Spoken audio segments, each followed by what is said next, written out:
Bismillahirrahmanirrahim. Assalamualaikum warahmatullahi wabarakatuh. Terima kasih atas kepercayaan diberikan kepada saya dari Panitia Surabaya Kardiologi Update. Pada pagi hari ini saya akan membawakan mengenai takikardi dengan kompleks QRS yang lebar. Ini adalah disclosure saya.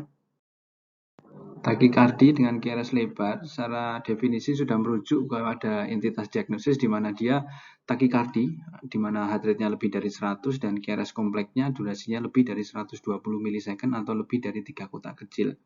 Di mana sebagian besar atau 80% diagnosisnya akan jatuh kepada ventricle takikardi, sedangkan sisanya adalah supraventricle takikardi.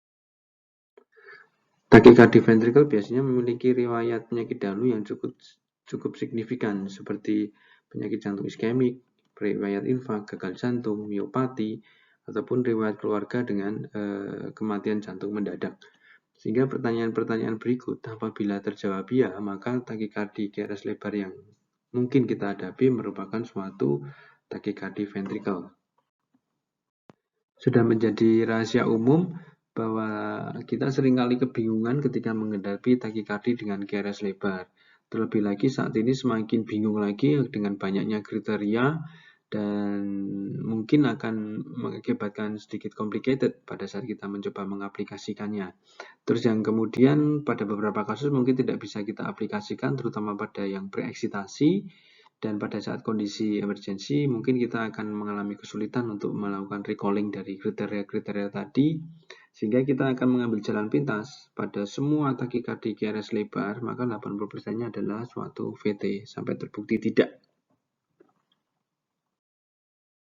Beberapa penyebab takikardi QRS lebar diantaranya adalah yang pertama tentu ya ventricle takikardi, diikuti dengan SVT apabila dia mengalami konduksi aberran di level ventrikularnya, atau memang sebelumnya sudah ada bundle branch block, atau suatu takikardi preeksitasi. Sebagai contoh adalah AVRT antidromik, di mana lengan antegrade-nya dia tidak melewati avena tetapi lewat jalur preeksitasi yang tentu akan melebar QRS-nya.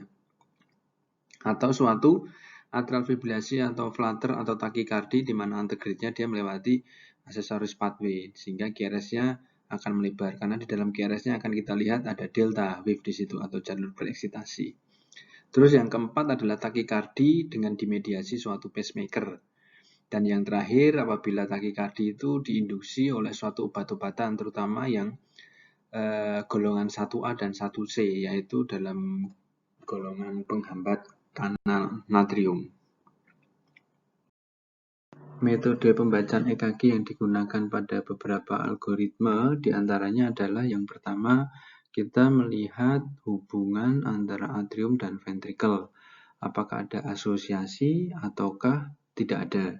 Pada kondisi ventricle takikardi, maka seharusnya tidak ada asosiasi antara ventricle dan atrium, di mana ventricle dia akan lebih cepat dibandingkan pada atrium.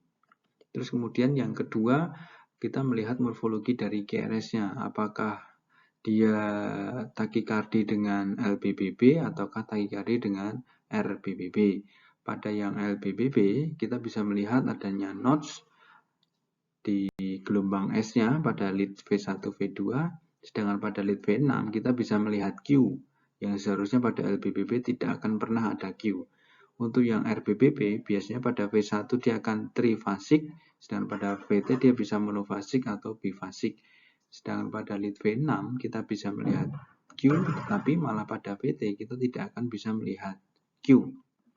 Terus kemudian durasi dari takikardi itu sendiri, apabila durasinya itu lebar, mulai dari awal gelombang R sampai nadir S itu lebih dari 100, maka dikatakan itu adalah suatu VT. Atau panjang total dari QRS kompleksnya itu lebih dari 160, maka itu juga bisa dikatakan sebagai takikardi ventricle. Terus kemudian kita melihat concordance dari lead precordialnya. Sebagai contoh di sini, semua QRS kompleksnya memiliki resultante negatif, sehingga kita sebut negatif concordance. Di mana pada menemukan kondisi seperti ini pada takikardi QRS lebar, maka ini suatu VT. Terus kemudian berikutnya kita melihat aksis. Normalnya VT akan beraksis pada ekstrim northwest aksis. Namun pada kasus-kasus tertentu kita bisa melihat kasus yang ke kiri tapi pada yang RBBB, atau kasus aksis yang ke kanan pada yang LBBB. Terus yang keenam, kita melihat adanya perbedaan kecepatan aktivasi ventrikel, di mana pada saat awalnya kecepatan aktivasi ventrikel ini lambat sehingga voltasenya pendek dibandingkan akhir dari QRS-nya. Sehingga perbandingan antara voltase inisial dan voltase terminal pada 40 milisecond pertama dan terakhir itu pada yang awal lebih pendek dibandingkan pada yang akhir. Dan yang terakhir tentu yang paling sederhana dengan kita bandingkan saja pada saat sinus dan pada saat takikadi. Apabila berbedanya signifikan, maka kemungkinan besar ini adalah suatu VT. Idealnya kita mendiagnosis EKG dengan menggunakan 12 lead. Tetapi kadang-kadang ketika kita hanya memiliki single lead saja karena keadaan yang suatu urgensi, maka temuan berikut bisa kita diagnosis sebagai VT. Yang pertama, apabila QRS kompleksnya terlalu lebar. Yang kedua, ada AV disosiasi, ada kompleks fusion, kompleks sinus capture, atau ada konduksi retrograde dengan block.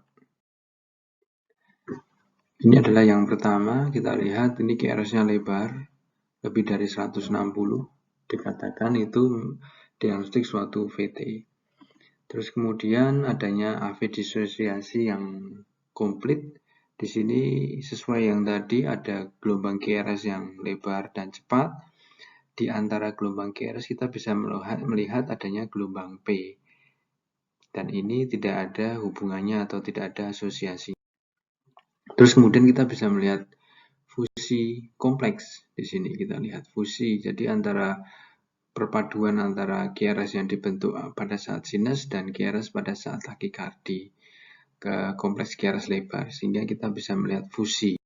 Terus yang berikutnya adalah kompleks sinus capture. Jadi pada keadaan yang kita cukup beruntung, kita mungkin bisa melihat adanya sinus beat yang diteruskan ke kompleks QRS, sehingga kita bisa melihat QRS yang sempit di antara QRS yang lebar, dan QRS yang sempit itu akan didahului oleh gelombang P di depannya.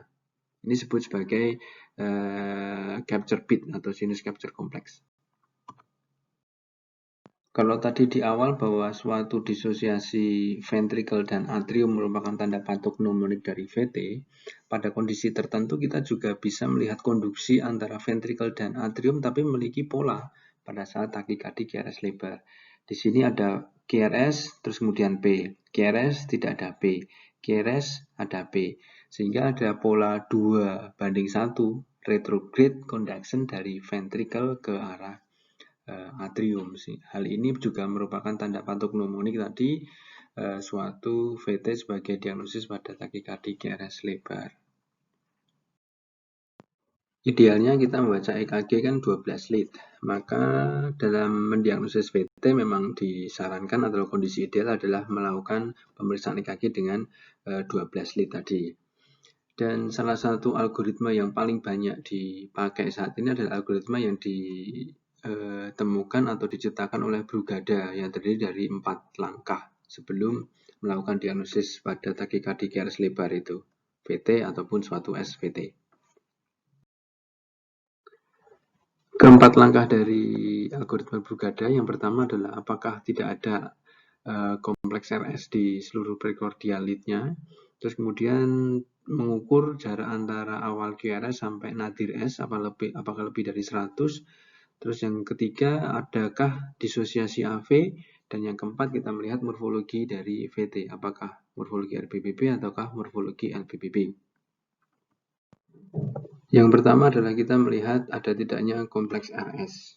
Kompleks RS diantaranya adalah R besar, S kecil, R kecil, S besar, atau R besar, S kecil. Di sini sebagai contoh kita lihat bahwa pada sandapan prekordial ini kita tidak melihat adanya kompleks RS. Semua berbentuk QR.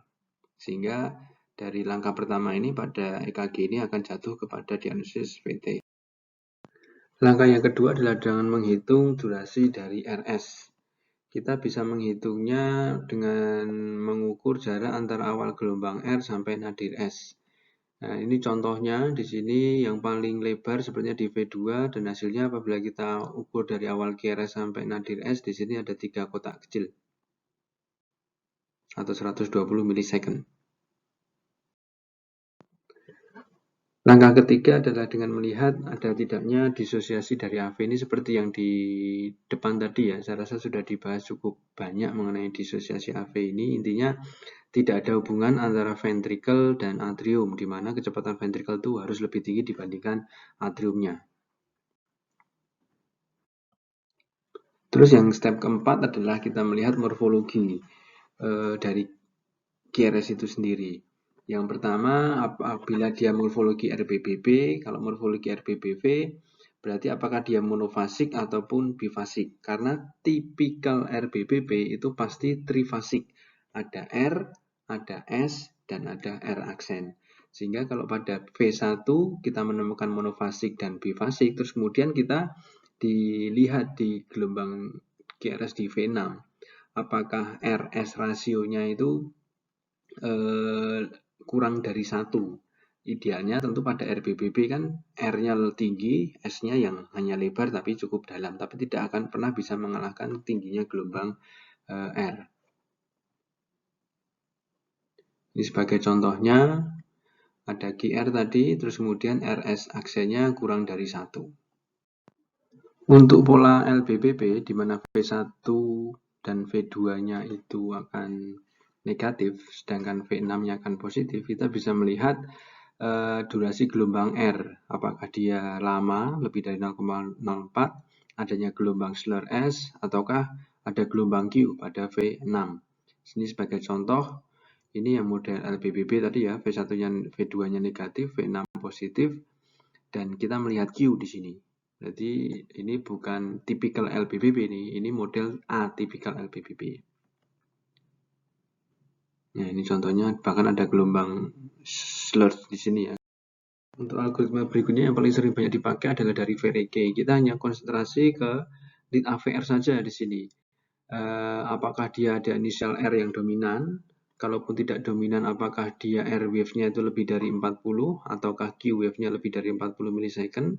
Dan apabila QRS-nya negatif, apakah ada notch di situ? Terus kemudian kita melihat rasio dari inisial dan terminalnya, apakah kurang dari 1 ataukah lebih dari 1. Terus kalau tadi semua QRS lebar adalah suatu VT, terus kapan QRS lebar itu suatu SVT? Yaitu apabila dia memiliki morfologi yang tipikal RBBB ataupun morfologi tipikal LBBB. Seperti tadi disampaikan, yang morfologi tipikal RBBB, maka dia akan memiliki trifasik RSR di V1 atau QRS di V1. Terus khusus yang monofasik di V1, apabila dia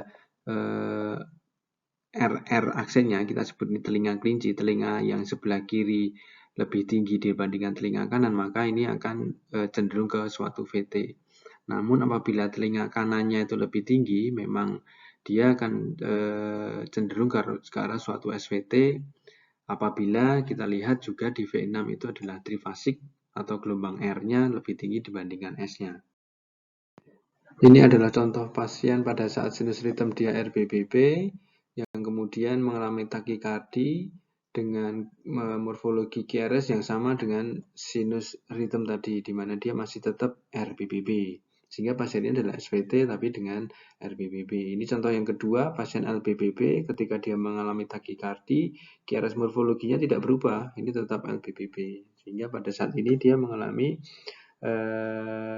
supraventricular arrhythmia, apapun itu jenisnya, dengan LBBB morfologi. Kelemahan dalam menggunakan algoritma dan kriteria-kriteria tadi adalah ketika kita menghadapi pasien dengan preeksitasi. Ini adalah contoh pasien sinus rhythm dengan delta wave. Di sini kita bisa melihat dari V2 sampai V4, kita cukup jelas melihat delta wave-nya.